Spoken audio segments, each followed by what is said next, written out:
Hi friends, இந்த வீடியோவில் வெண்டைக்காய் பொரியல் எப்படி செய்கிறதுன்னு சிம்பிளாக பார்த்துடலாம்.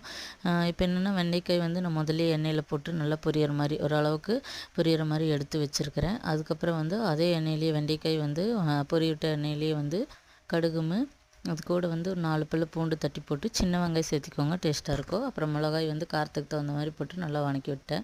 அதுக்கப்புறம் நாங்கள் வந்து 1/4 கிலோ வந்து வெண்டைக்காய் அப்படிங்கிறதுக்காக வந்து ஒரு 3 சைஸ் சின்ன சைஸ் தக்காளி வந்து 3 சேர்த்து நல்லா வதங்க விட்டுறேன். வதங்கினதுக்கப்புறமா வந்து சாம்பார் பொடி 2 ஸ்பூன் சாம்பார் பொடி, அதுக்கப்புறம் கொஞ்சம் மஞ்சத்தூள், வேறு எதுவும் நான் சேர்த்துல.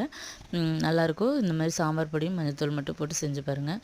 அதுக்கப்புறமா வந்து இந்த மாதிரி வெண்டைக்காய் வதங்கி வச்சுக்கிறோம் இல்லைங்களா, அதாவது எண்ணெயில் வதக்கி வச்சது வந்து போட்டு நல்லா வந்து வதங்க விட்டுருங்க. நல்லா வதங்கினதுக்கப்புறமா வந்து அதுலேயே வெந்துடும். தண்ணி எதுவும் சேர்த்த வேண்டாம். நல்லா வெந்ததுக்கப்புறமா வந்து தேங்காய் வந்து சேர்த்திக்கலாம். தேங்காய் சேர்த்துனிங்கன்னா வெண்டைக்காய் ரெடி. ஓகேங்களா? எல்லோரும் என்னோடய சேனலை சப்ஸ்கிரைப் பண்ணுங்கள், ஷேர் பண்ணுங்கள். தேங்க்யூ.